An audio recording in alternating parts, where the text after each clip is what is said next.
उत्तर प्रदेश के ऊर्जावान मुख्यमंत्री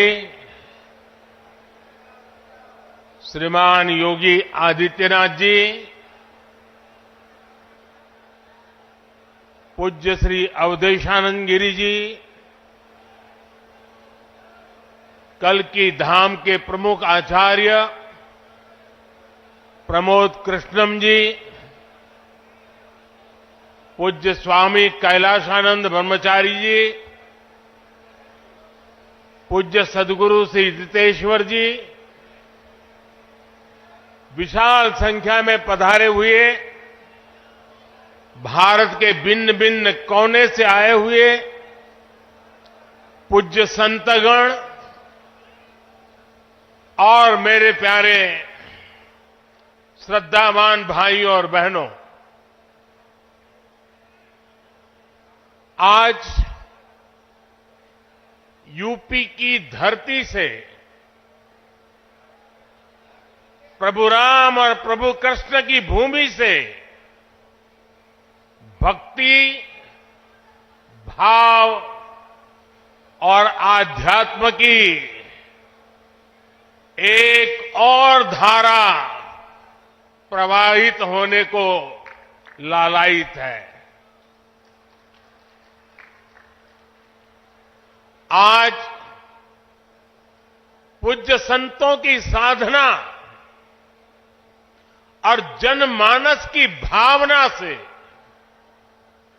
एक और पवित्र धाम की नींव रखी जा रही है।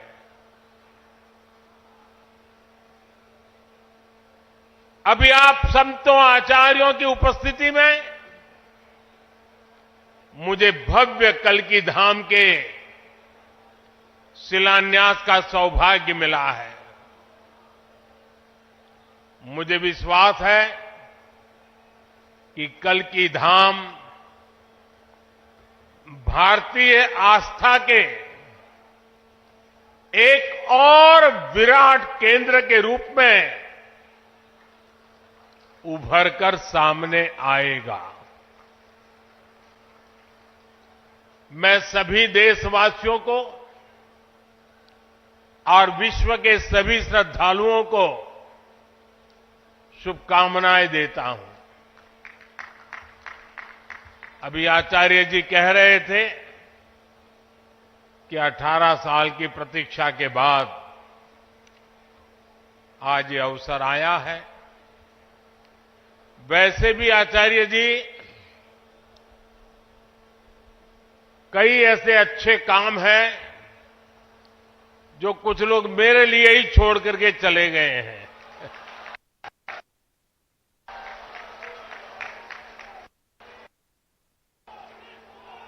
और आगे भी जितने अच्छे काम रह गए हैं ना, उसके लिए बस ये संतों का, जनता जनार्दन का आशीर्वाद बना रहे, उसे भी पूरे करेंगे। साथियों, आज छत्रपति शिवाजी महाराज की जन्म जयंती भी है। ये दिन इसलिए और पवित्र हो जाता है और ज्यादा प्रेरणादायक हो जाता है। आज हम देश में जो सांस्कृतिक पुनरोदय देख रहे हैं, आज अपनी पहचान पर गर्व और उसकी स्थापना का जो आत्मविश्वास दिख रहा है, वो प्रेरणा हमें छत्रपति शिवाजी महाराज से ही मिलती है। मैं इस अवसर पर छत्रपति शिवाजी महाराज के चरणों में श्रद्धापूर्वक नमन करता हूं, उन्हें श्रद्धांजलि अर्पित करता हूं। साथियों, पिछले दिनों जब प्रमोद कृष्णम जी मुझे निमंत्रण देने के लिए आए थे, जो बातें उन्होंने बताई, उसके आधार पर मैं कह रहा हूं कि आज जितना आनंद उनको हो रहा है, उससे अनेक गुना आनंद उनकी पूज्य माता जी की आत्मा जहां भी होगी उनको होता होगा।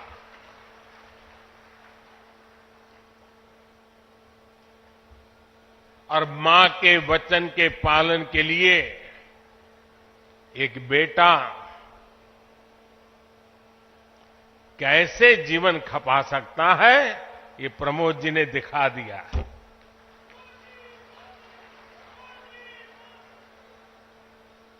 प्रमोद कृष्णम जी बता रहे थे कि कई एकड़ में फैला ये विशाल धाम कई मायनों में विशिष्ट होने वाला है। एक ऐसा मंदिर होगा, जैसा मुझे उन्होंने पूरा समझाया अभी, जिसमें 10 गर्भगृह होंगे और भगवान के सभी 10 अवतारों को विराजमान किया जाएगा। 10 अवतारों के माध्यम से हमारे शास्त्रों ने केवल मनुष्य ही नहीं, बल्कि अलग अलग स्वरूपों में ईश्वरीय अवतार को प्रस्तुत किया गया है। यानी हमने हर जीवन में ईश्वर की ही चेतना के दर्शन किए हैं। हमने ईश्वर के स्वरूप को सिंह में भी देखा, वराह में भी देखा और कच्छप में भी देखा। इन सभी स्वरूपों की एक साथ स्थापना हमारी मान्यताओं की व्यापक छवि प्रस्तुत करेगी। ये ईश्वर की कृपा है कि उन्होंने इस पवित्र यज्ञ में मुझे माध्यम बनाया है, इस शिलान्यास का अवसर दिया है। और अभी जब वो स्वागत प्रवचन कर रहे थे, तब उन्होंने कहा कि हर किसी के पास कुछ न कुछ देने को होता है, मेरे पास कुछ नहीं है, मैं सिर्फ भावना व्यक्त कर सकता हूं। प्रमोद जी, अच्छा हुआ कुछ दिया नहीं, वरना जमाना ऐसा बदल गया है कि अगर आज के युग में सुदामा श्री कृष्ण को एक पोटली में चावल देते, वीडियो निकल आती, सुप्रीम कोर्ट में पीआई हो जाती और जजमेंट आता कि भगवान कृष्ण को भ्रष्टाचार में कुछ दिया गया और भगवान कृष्ण भ्रष्टाचार कर रहे थे। इस व्यक्त में हम जुगर रहे और इससे अच्छा है कि आपने भावना प्रकट की और कुछ दिया नहीं।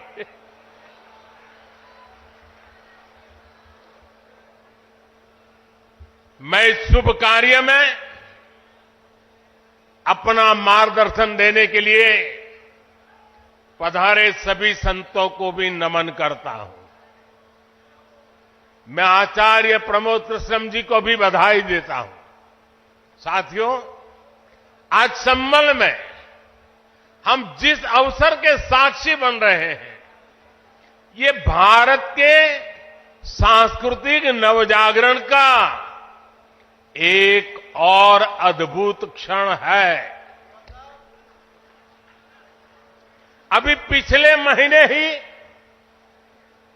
22 जनवरी को देश ने अयोध्या में 500 साल के इंतजार को पूरा होते देखा है। राम लला के विराजमान होने का वो अलौकिक अनुभव, वो दिव्य अनुभूति अब भी हमें भावुक कर जाती है। इसी बीच हम देश से सैकड़ों किलोमीटर दूर अरब की धरती पर अबू धाबी में पहले विराट मंदिर के लोकार्पण के साक्षी भी बने हैं। पहले जो कल्पना से भी परे था, अब वो हकीकत बन चुका है।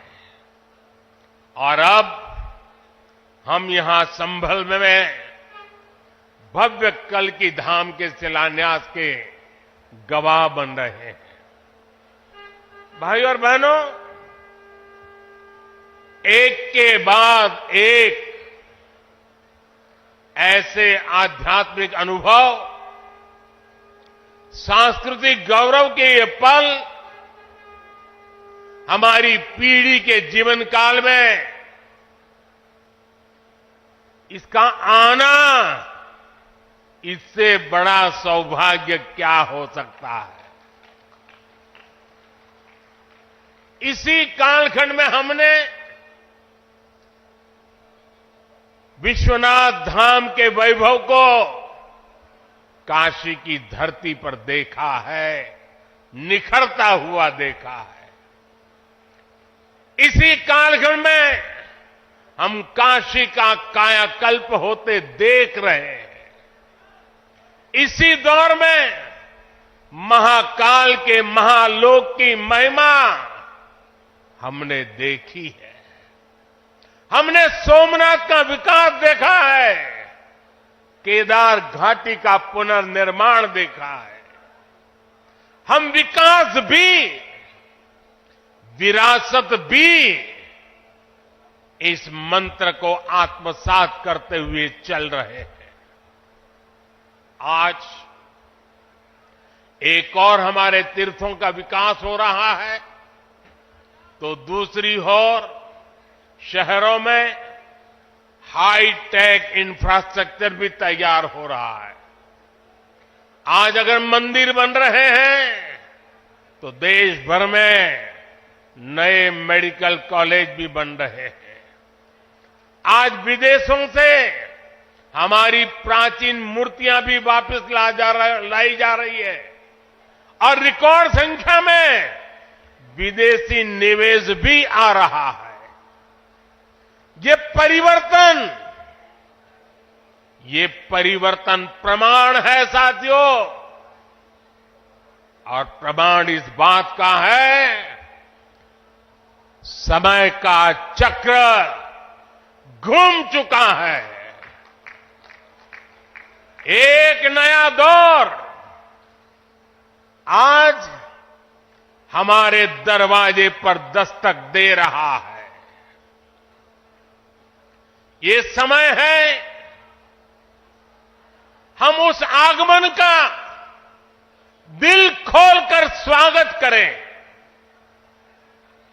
इसलिए मैंने लाल किले से देश को विश्वास दिलाया था, यही समय है, सही समय है। साथियों, जिस दिन अयोध्या में राम मंदिर की प्राण प्रतिष्ठा हुई थी, तब मैंने एक और बात कही थी।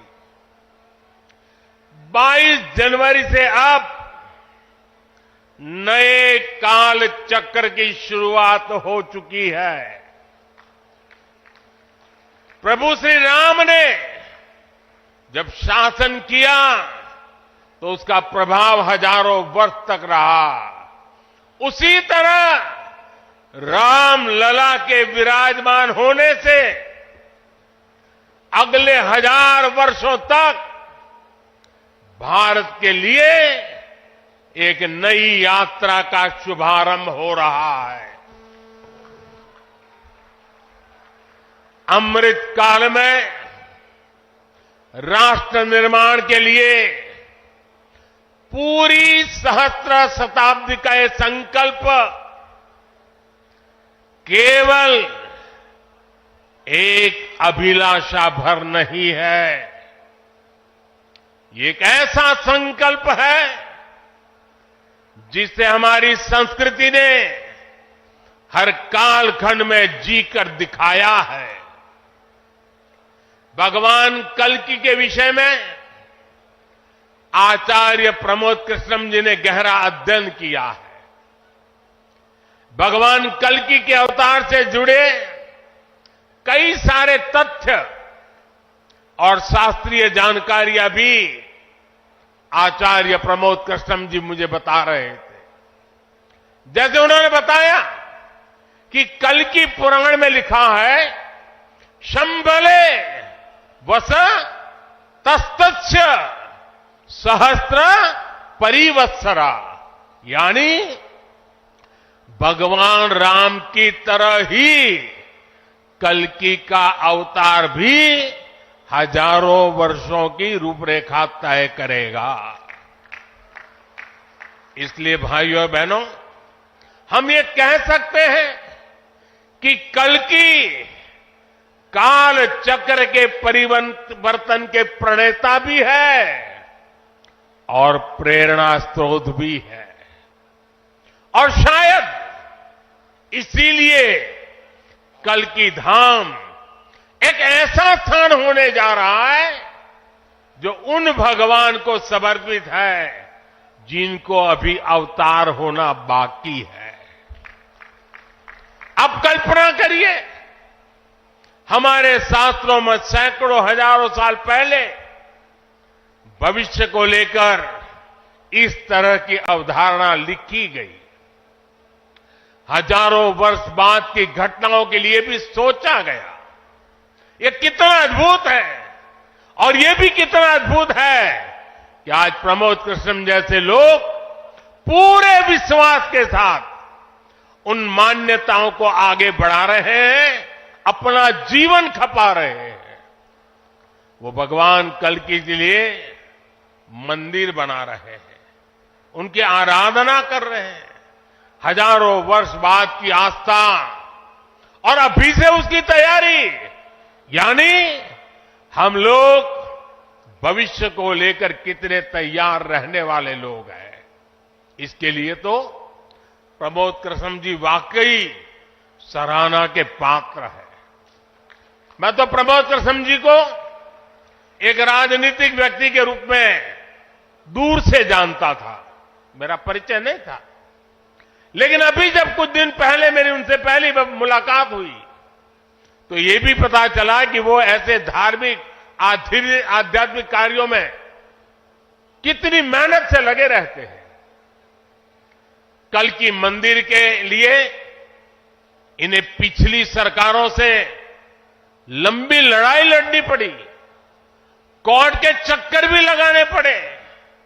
वो मुझे बता रहे थे कि एक समय उन्हें कहा जा रहा था कि मंदिर बनाने से शांति व्यवस्था बिगड़ जाएगी।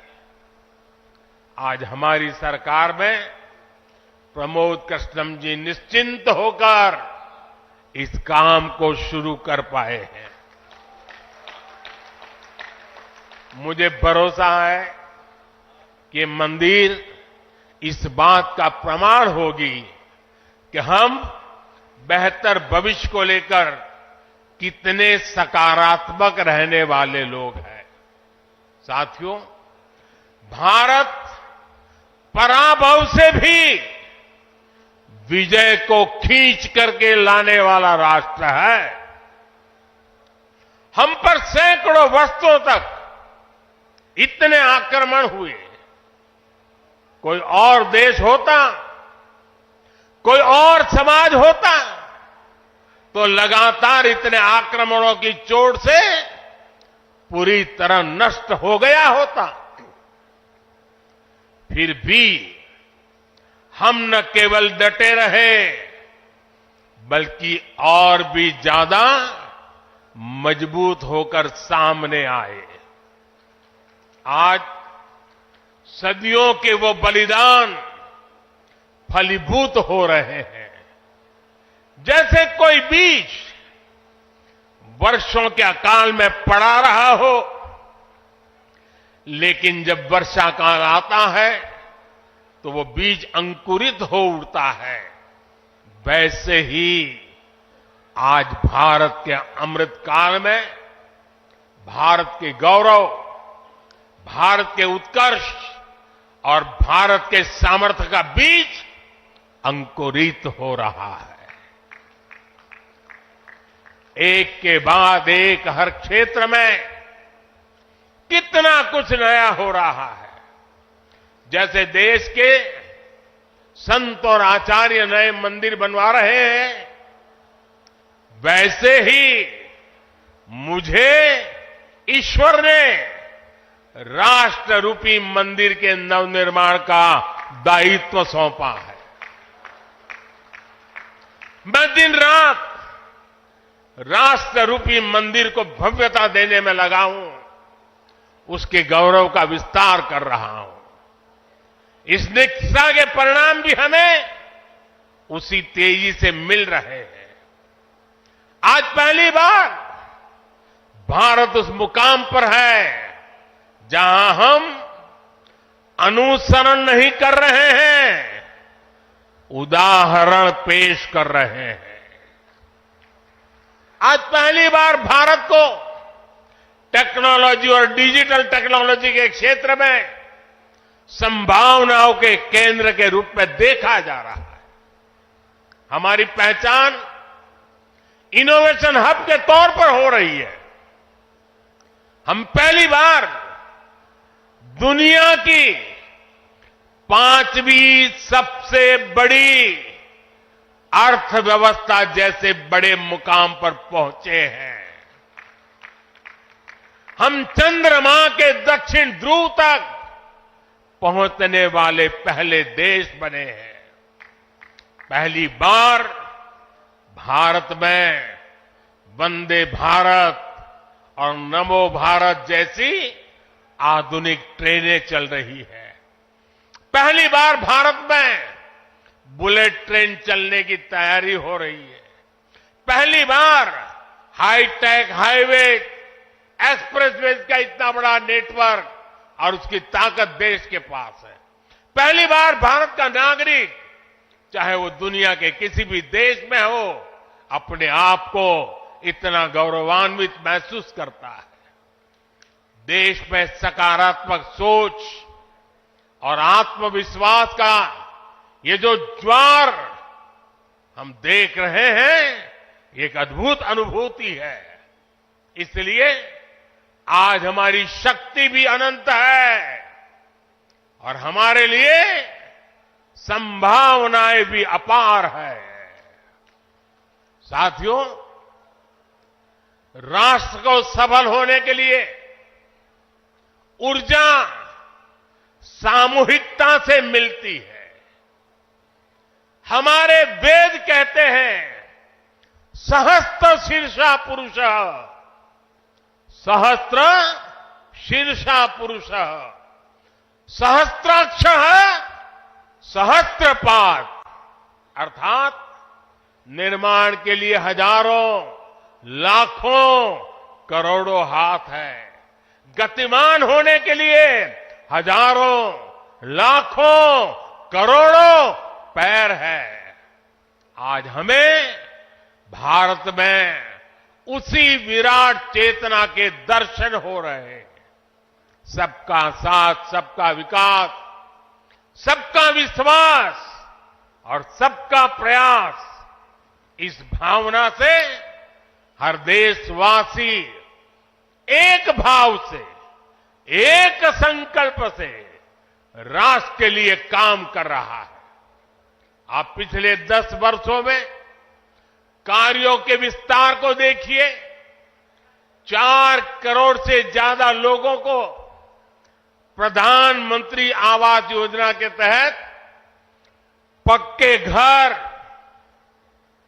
11 करोड़ परिवारों को शौचालय यानी इज्जत घर, 2.5 करोड़ परिवारों को घर में बिजली, 10 करोड़ से अधिक परिवारों को पानी के लिए कनेक्शन, 80 करोड़ लोगों को मुफ्त राशन, 10 करोड़ महिलाओं को कम कीमत पर गैस सिलेंडर, 50 करोड़ लोगों को स्वस्थ जीवन के लिए आयुष्मान कार्ड, करीब 10 करोड़ किसानों को किसान सम्मान निधि।